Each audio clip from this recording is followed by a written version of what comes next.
Tree হাউচটো বনোৱা হৈছে এজোপা ঔটেঙা গছৰ ওপৰত। এইটো পুখুৰীত মানে কি 100 বগা হাঁহ চৰি থাকিব আৰু ইয়াত যিখিনি মাছ থাকিব সেই মাছখিনি ৰঙীন থাকিব।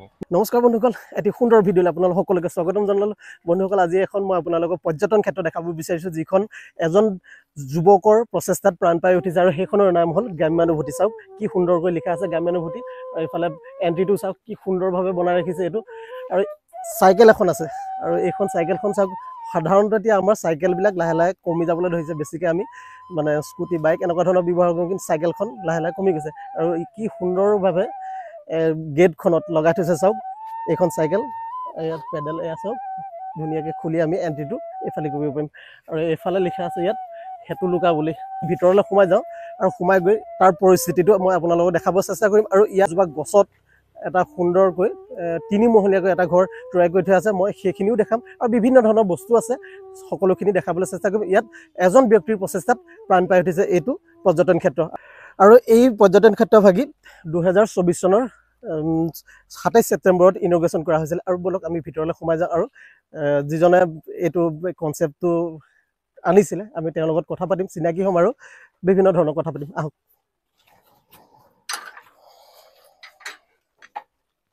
আৰু এয়া এণ্ট্ৰিটো, এইডোখৰতে আপুনি এণ্ট্ৰি ফিজটো দিব লাগিব, দি আপুনি সোমাই যাওক ধুনীয়াকৈ। আৰু পৰিৱেশটো চাওক কি সুন্দৰ পৰিৱেশ এটা। এইফালে এইটো এটা 3 মহলীয়া ঘৰ এটা বনাই থৈছে।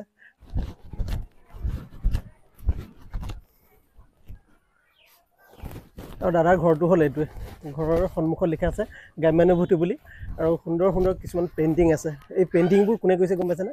লখিমপুৰৰ এজন মানে ভাল আৰ্টিষ্ট হয়, নীলিম মহন্ত বুলি সকলোৱে চিনি পায়, তেওঁ এইবিলাক আৰ্ট হয়। আৰু এফালে আহক,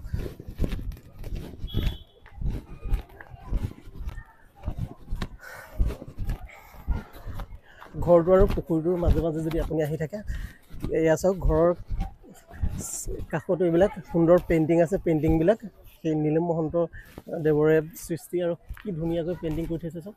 এটা গ্ৰাম্য পটভূমিৰ দৃশ্য ইয়াত মানে অংকন কৰা হৈছে। আৰু এইফালে চাওক, এইটো চাইডে চাওক, পুখুৰীৰ পাৰত এটি সুন্দৰকৈ ঘৰ সাজি থৈছে। এইফালে ডাঙৰকৈ লিখা আছে গ্ৰাম্যানুভূতি বুলি চাওক। আৰু এইটোৱে হ'ল মিউজিয়াম। উত্তৰ লখিমপুৰত থকা, লখিমপুৰ টাউনৰ পৰা প্ৰায় 5 কিলোমিটাৰমান নিলগত, 3 কিলোমিটাৰ নিলগত থকা এখন পৰ্যটনথলী হ'ল গ্ৰাম্যানুভূতি। আৰু এই গ্ৰাম্যানুভূতি একক চিন্তা আৰু একক প্ৰচেষ্টাৰে নিৰ্মাণ কৰিছে এই দাদাই। হয়, আৰু তেখেতৰ পৰা মই জানিব চেষ্টা কৰিম যে প্ৰকৃততে এই ইমান সুন্দৰ এটা চিন্তাধাৰা মনলৈ কেনেকৈ আহিছিলে। প্ৰথমতে মই আপোনাৰ পৰা জানিব বিচাৰিম, প্ৰথমে আপোনাৰ চিনাকিটোৰ পৰা আৰম্ভ কৰিব বিচাৰিম। মোৰ নাম দিকপল লাহন। হয়, প্ৰথমে আপোনাক গ্ৰাম্যানুভূতিলৈ স্বাগতম জনাইছোঁ। আচলতে এই গ্ৰাম্য পৰ্যটনস্থলীটো আৰম্ভণিতে আমাৰ গ্ৰাম্যানুভূতি এই আমাৰ যিটো ঘৰ আছিলে নিজৰ বাসগৃহ, সেই বাসগৃহটোৰ পৰা আৰম্ভ হৈছিলে। আমি ক'ভিডৰ সময়ছোৱাতেই এই কামখিনি আৰম্ভ কৰিছিলোঁ। আৰু আমি ভবা নাছিলোঁ যে ভৱিষ্যতলৈ এনেকুৱা এটা পৰ্যায় আহিব যে এটা পৰ্যটনস্থলী হ'ব। আমাৰ উদ্দেশ্য আচলতে পৰ্যটনস্থলী নাছিলেই। আমি কামখিনি কৰিছিলোঁ নিজৰ মনৰ ভাল লগাখিনিৰ কাৰণে। আমি নিজৰ অতিথি কক্ষ যিটো ড্ৰয়িং ৰুম কয়, এই ড্ৰয়িং ৰুমতে আমি নিজৰ ঐতিহাসিক সমলখিনি আমাৰ আজু ককাই আজু আইতাক বিয়া কৰি আনোতে যিখিনি সমল আছিলে, নাইবা ঐতিহাসিক যিখিনি বাচন বৰ্তনৰ পৰা আৰম্ভ কৰি আমাৰ অসমীয়া কালচাৰৰ লগত সংস্কৃতিৰ লগত জড়িত যিখিনি বস্তু আছিলে, সেইখিনি মই নিজেই আচলতে কৌতূহলী মন। মই যিহেতু এটা কোম্পানীত চাকৰি কৰোঁ, সেই হেতুকে মই বিভিন্ন ভাৰতৰ তথা বিদেশৰ বিভিন্ন ঠাইসমূহ মানে যাবলৈ সুবিধা পাওঁ। তেতিয়া দেখোঁ যে প্ৰত্যেকখন ঠাই নিজৰ সংস্কৃতিটোক কিন্তু উপস্থাপন কৰি পোৱাত উঠিবই লাগিছে। কিন্তু আমি এতিয়া ধৰি লওক আমিনো কিয় পিছ পৰি ৰাখিম। সেই গতিকে মই চিন্তা কৰিলোঁ যে আমাৰ হাতত আছে কি। আমি গাঁৱত বাস কৰোঁ, আৰু গাঁওখন বৰ বিনন্দীয়া। গাঁও বুলি ক'লে কেনেকুৱা এটা ধাৰণা মনলৈ আহে যে গাঁও বুলি ক'লে প্ৰত্যেকজন মানুহ কোনোবা এটা মানে সম্পৰ্কত গাঁৱৰ লগত জড়িত। আৰু মানুহে টাউনৰ কংক্ৰিটৰ পৃথিৱীখনৰ পৰা অলপ সময় হ'লেও গাঁৱলৈ কেতিয়াবা আহিব ইচ্ছা কৰে। সেই গতিকে আমি গাঁৱৰ পৰ্যটনটো বাছি ল'লোঁ। খুব সুন্দৰ প্ৰচেষ্টা, শলাগিবলগীয়া এটা প্ৰচেষ্টা। আৰু প্ৰথমে মই এই ঘৰটোৰ বিষয়ে অকণমান জানিব, খুব এটা ইউনিক ষ্টাইলত বনাই থোৱা আছে।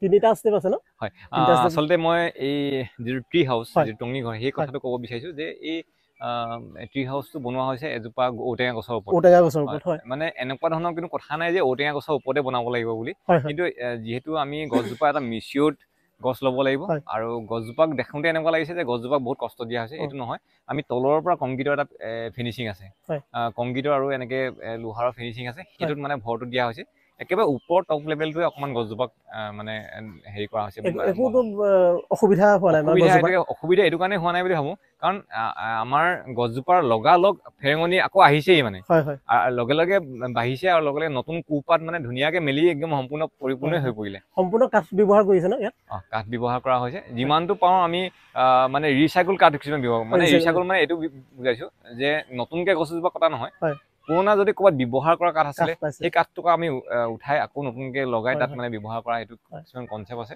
আৰু লগতে মানে কি হৈছে আপোনাৰ এই গছজোপাৰ নাম হেতুলুকা দিয়া হৈছে হেতুলুকা কিয় দিয়া হৈছে মানে মই সেইটো জানিব বিচাৰিছোঁ তাতো মই গেটত আহোঁতেও তাত দেখা পাইছোঁ যে হেতুলুকা আৰু ইয়াতো লিখা আছে হেতুলুকা আচলতে ট্ৰি হাউচটো আমি এটা নাম দিব বিচাৰিছিলোঁ ইতিমধ্যে বিভিন্ন জেগাত টঙিঘৰ নাইবা বিভিন্ন নামেৰে নামকৰণ কৰা হৈছে কিন্তু আমি হেতুলুকা এইটো কাৰণে দিছোঁ যে হেতুলুকা চৰাইটো হ'ল গছত বাস কৰা এটা চৰাই সি এটা তাৰ বিলাসী জীৱন আছে মানে চৰাইটো আৰু চৰাইটোক লৈ পেলাই আমাৰ যিটো হেতুলুকা এই বৰ্ডখন যে দেখিছে যে এই কাঠৰ এখন সেই যাতে ফুটা যোতে আছে যে হেতুলুকা চৰাই কৰা এইটো হয় হেতুলুকা চৰাই মানে হেৰি থুটেদি হেৰি কৰা ন হয় হয় আৰু ইণ্টাৰেষ্টিং মানে কি আছে আমি ইয়াত যিসমূহ বস্তু ব্যৱহাৰ কৰিছোঁ সেইখিনি প্ৰাকৃতিক ধৰণে কৰিবলৈ চেষ্টা কৰিছোঁ আৰু আমি এই অনুভূতিটো দিছোঁ যে মানুহে বস্তুবোৰ চুই চাওক এই প্ৰকৃতিৰ বস্তুবোৰ চুই চাওক মানে অনুভৱ কৰক গছ এজোপাক আমি কেনেধৰণে অনুভৱ কৰক মানে গছজোপা কেনেকৈ টেক্সাৰটো আৰু যিবোৰ এখন দোলাত আমি নাম দিয়া হৈছে সুন্দৰ এটা ষ্টাইল ইউনিক ভাল লাগিছে আমি ভিতৰলৈ যাওঁ হয় ইয়াত যিসমূহ ডাল ব্যৱহাৰ কৰিছে সেইবোৰ চব গছৰ ডালে হয় আৰ্টিফিচিয়েল একো নাই হয় আৰ্টিফিচিয়েল একো নাই আৰু আনকি ইয়াত যিটো ওলমাই ৰখা হৈছে সেইটো চেৰা গছৰ তামোলত এইফালে দেখুৱাই এইটো চোৱা এইটো চেৰা গছৰ এইটো থোক হয় ন গুটি লগা হয় আৰু সাংঘাতিক ধৰণৰ কিছুমান মানে কালেকশ্যন আছে এইবিলাক কালেকশ্যন একচুৱেলি মানে শ্ব'পিচ হয় এইটো অৰিজিনেল নহয় এই পৰিৱেশটোৰ লগত মিলি থাকিবলৈ আমি কিছুমান বস্তু ৰাখিছোঁ কিন্তু আপুনি সেই দূৰত যিটো মানে গ্ৰাম্যানুভূতি লিখি থোৱা আছে সেই গৃহটো যে সেই তাত কিন্তু যিখিনি সামগ্ৰী আছে সেইখিনি ঐতিহাসিক সামগ্ৰী আমি তালৈ যাম বাৰু এইবিলাক এইটো মানে এটা পোষ্ট অফিচৰ চিঠি বাকচ এইবোৰ আমি এইবিলাক হেৰাই গৈছে আচলতে কিছুমান বস্তু এইবিলাক হেৰাই গৈছে এইটো টাইপ মেচিন হয় আগৰ পুৰণা দিনৰ টিভি চাওক এইটো এতিয়া দেখিবলৈ পোৱাই নাযায় আগতে এনেকুৱা ধৰণৰ যদি টিভি থাকে মানে ধনী ঘৰৰ মানুহ আৰু তেওঁলোক চাওক এইটো এনেকৈ আমি জপাই দিব পাৰোঁ আৰু মেলি দিব পাৰোঁ আহক আৰু এইফালে চাওক আৰু ইয়াত বহি আপোনালোকে সুন্দৰ এটা ভিউ এইফালৰ পৰা চাব পাৰিব এইফালে চাওক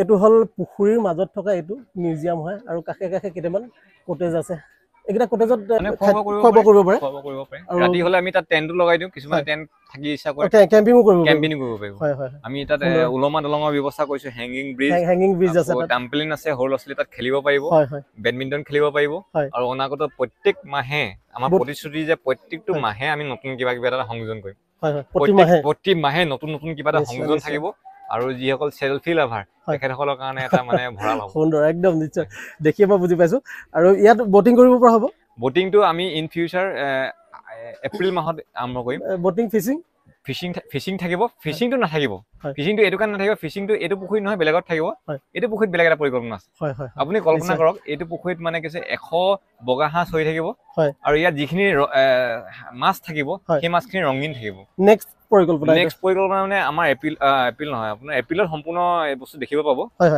মানে জানুৱাৰী মাহত আমি মাছটো দিম এইটো কৈ ফিছ বুলি কয় জাপানিজ কৈ ফিছ এইটো চাগে হয়তো আমাৰ উত্তৰ অসমত ফাৰ্ষ্ট টাইমৰ কাৰণে হ'ব জাপানিজ কৈ ফিছ ইয়াত আহিব কিছুমান প্ৰতিযোগী আমি নেট বা তেনেকুৱা দেখা পাওঁ আমি মানে কি আছে উত্তৰ অসমৰ লখিমপুৰক আমি প্ৰতিনিধিত্ব কৰিছোঁ গ্ৰাম্য পৰ্যটনৰ মাধ্যমেৰে এই প্ৰচেষ্টাক আমি শলাগিব লাগিব ধন্যবাদ আৰু যি হৈছে দেই মই আপোনাক কওঁ যি হৈছে দিকপল লাহনৰ মানে হেৰিত হোৱা নাই কিন্তু এইটো ৰাইজৰ আশীৰ্বাদত হৈছে আৰু আমাক প্ৰেৰণাৰে আগুৱাই নিছে ৰাইজে আমি একেবাৰে শেষৰটো মহললৈ যাম ওপৰতো লাষ্ট আছে এইটো যিটো আহক চাওক কি সুন্দৰ চব এইবিলাক বাঁহৰ এইটো চাওক এইটো এটা ডাল আছে এইফালে এখন মুখা লগাই থোৱা আছে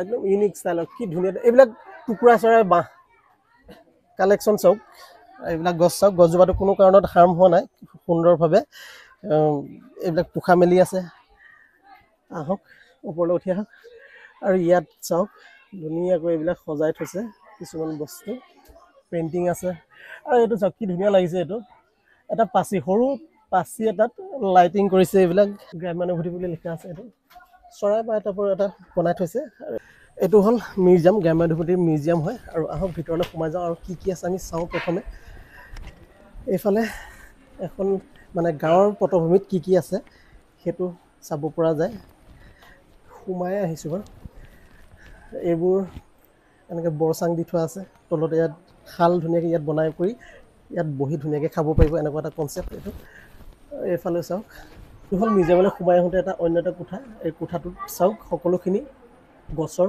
মূঢ়া ব্যৱহাৰ কৰিছে এই ডাইনিংখন দেখিছে যে এইখন গছৰ মূঢ়া তলত আৰু এইফালে এইটো চাওক টাবটো ব্যৱহাৰ কৰিছে গছৰ মূঢ়াই আছে এইফালে আৰু এইফালে চাওক এয়া টুকুৰা চৰা বাঁহ এইখিনি দেখিছেনে টুকুৰা চৰা বাঁহ আছে য'ত নেকি আছে এইখনতো বহিব পাৰে আপুনি বহোঁ বুলি এইখনতো বহিব পাৰে আৰু এইবিলাক টুকুৰা চৰা বাঁহ আমি দেখিবলৈ নোপোৱা এখন গাড়ী হ'ল এতিয়া বৰ্তমান গৰু গাড়ী আৰু এয়া হ'ল গৰু গাড়ী চকা আহক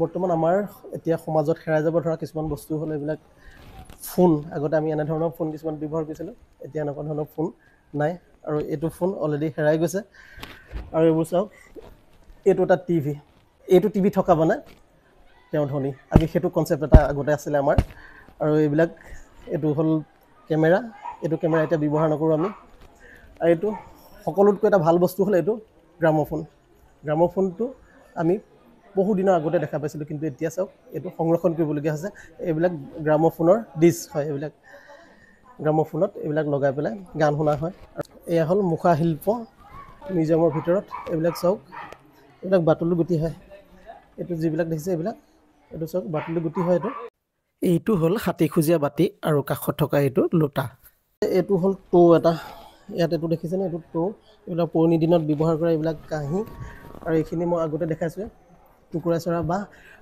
আৰু এটা সুন্দৰ বস্তু এটা চাওক এইটো আগতে আমি বিয়া সবাহত ব্যৱহাৰ কৰিছিলোঁ এইটো গেছ লাইট এইটো এতিয়া একেবাৰে হেৰাই গৈছে এনেকুৱা ধৰণৰ বস্তু কিছুমান সংৰক্ষণ কৰি এনেকুৱা ধৰণৰ আমি চুটকেছ আমি আগতে ব্যৱহাৰ কৰিছিলোঁ চাওক ওপৰত যে দেখিছে এই বাকচটো পুৰণি দিনত স্কুললৈ নিবলৈ বেগ আকাৰত ব্যৱহাৰ কৰা হৈছিলে আৰু এটা ইণ্টাৰেষ্টিং বস্তু চাই লওক এইটো হ'ল ফটো এনলাৰ্জাৰ আগতে এইটো ব্যৱহাৰ কৰিছিলে ফটো ডাঙৰ কৰিবৰ কাৰণে চাওকচোন এইবাৰ চাওক এইটো হ'ল মিউজিক প্লেয়াৰ আৰু এইটো আগতে আমি ব্যৱহাৰ কৰিছিলোঁ এইটো হ'ল VCD আৰু কাষতে এই দেখিছে যে এইটো কেছেট হয় আগতে তেনেকুৱা ধৰণৰ ডাঙৰ ডাঙৰ কেছেট আছিলে আৰু এইবোৰ পুৰণি দিনৰ মোবাইল ফোন আৰু এইখন হ'ল ডোলা কইনাজনী লৈ গৈছে চাওক আৰু চাওক এইফালে এইটো এটা সাংঘাতিক ধৰণৰ মজবুত বাকচ এইটো আমাৰ ঘৰতো আছে আপোনালোকৰ ঘৰত বাৰু আছেনে আৰু এই বিচনাখন যে দেখিছে এইখন 150 বছৰীয়া পুৰণা বিচনা ইমানেই মজবুত এতিয়াও হৈ আছে আপুনি আচৰিত পাব আৰু এইখনো হ'ল ড্ৰেছিং প্ৰায় 150 বছৰীয়া পুৰণাই এইখনো আৰু কাষত এইবিলাক পেইণ্টিংবিলাক চাওক আৰু এয়া হ'ল আহোম যুগৰ কিছুমান সুন্দৰ সুন্দৰ কাপোৰ এয়া চাওক আৰু এইবোৰ সাঁচি পাতৰ পুথি সংৰক্ষণ কৰিছে সঁচাই বৰ ভাল লগা আৰু এইখন হ'ল বাজাজ ছুপাৰ দুখনকৈ এনেকৈ সজাই থৈছে তেওঁলোকে ইমান ধুনীয়া লাগিছে আমাৰো আছিলে এনেকুৱা বাজাজ ছুপাৰ আমি আগতে উঠিছিলোঁ দেখি পেলাই একেবাৰে সঁচাকৈ নষ্টালজিক হৈ গৈছোঁ আৰু এওঁলোকে খাই আছে কিছুমান পৰ্যটক আহিছে আৰু এইটো হ'ল অ'পেন ষ্টেজ আৰু ব'লকচোন আমি আগবাঢ়ি গৈ থাকোঁ এইডোখৰৰ পৰা আপোনালোকে এটা ধুনীয়া ভিউ চাব পাৰিব এয়া চাওক কটেজখিনি এইফালে আমি আগলৈ আগবাঢ়ি গৈ আছোঁ এইফালে সেইটো হ'ল ট্ৰেম্পলিন ল'ৰা ছোৱালীয়ে তাত জাম্প কৰিব পাৰিব আৰু ইয়াত বেডমিণ্টন খেলিব পাৰিব গ্ৰাম্যানুভূতিৰ অন্য এক সংযোজন হ'ল ৰূপ ব্ৰিজ আৰু এই ইয়াতে উঠি কণ মইনাহঁতে ইয়াত সুন্দৰকৈ খেলি সময়খিনি অতিবাহিত কৰিব পাৰিব আৰু মই অকণমান উঠিবলৈ মন কৰিলোঁ আৰু মই অকণমান উঠি দেখাইছোঁ আপোনালোকক চাওক খুব ধুনীয়া লাগিলে আচলতে আবেলি পৰত ইয়াত খুব ভাল লাগে এইটো হ'ল গ্ৰাম্যানুভূতিৰ এটা কটেজ আৰু ইয়াত আমি বহি পেলাই খাদ্য উপভোগ কৰিব পাৰোঁ গ্ৰাম্যানুভূতিৰ থলুৱা কিছুমান খাদ্য আমি উপভোগ কৰিব পাৰিম আৰু লগতে আমি এনেকুৱা সুন্দৰ কিছুমান দৃশ্য উপভোগ কৰিব পাৰিম। চাওক এইটো পুখুৰীত ধুনীয়াকৈ মাছ আছে, মাছ আমি চাই ইয়াৰ পৰা। আৰু চবতকৈ চাওক আৰু এটা সুন্দৰ বস্তু এটা বনাই থৈছে, চাওক এইটো ইয়াত আমি উঠি পেলাইও মই অকণমান দেখাই দিছোঁ। ইয়াত অলপ উঠিবলৈ মোৰ ভয় লাগে, তথাপিও দেখাই দিছোঁ। এইফালে চাওক মজাকৈ বহি এটা নৈসৰ্গিক দৃশ্য আমি উপভোগ কৰি থাকিব পাৰিম। চাওক বহুতো পৰ্যটক এতিয়া আহিবলৈ লৈছে, আপোনালোকে দেখা পাইছে মোৰ ভিডিঅ'ত বহুত সংখ্যক এতিয়া পৰ্যটক আছে। ইয়াত ধুনীয়াকৈ বহি আমি ইয়াত খাব পাৰিম, হয়নে? আমি খাব পাৰিম ন? তুমি খাবা? আমি খাম।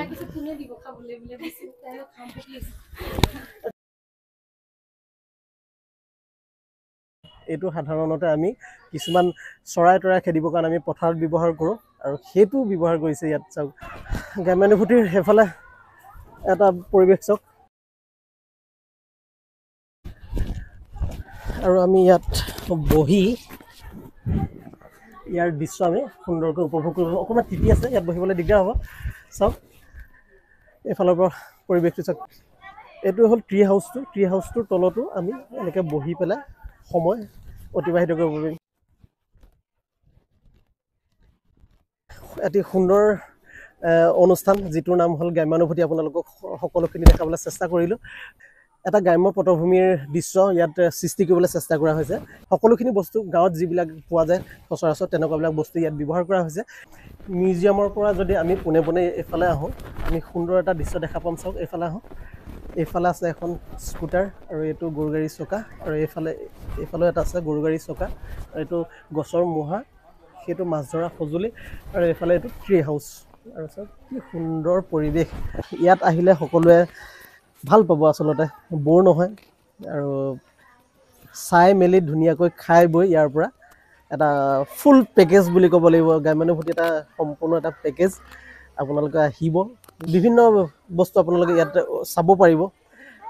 তেওঁ সুন্দৰ কিছুমান বস্তু সংৰক্ষণ কৰি থৈছে, মই আপোনালোকৰ ভিডিঅ'টো দেখালৈ ওচৰৰ পৰা আপোনালোকে চাই যাবহি পাৰিব। ভিডিঅ'টো ইমানতে সামৰণি মাৰোঁ, আৰু যিমান পাৰে ভিডিঅ'টো শ্বেয়াৰ কৰিব আৰু মোৰ পেজটো ফ'ল' কৰিবলৈ একেবাৰে নাপাহৰিব। আজিলৈ আহোঁ, ধন্যবাদ।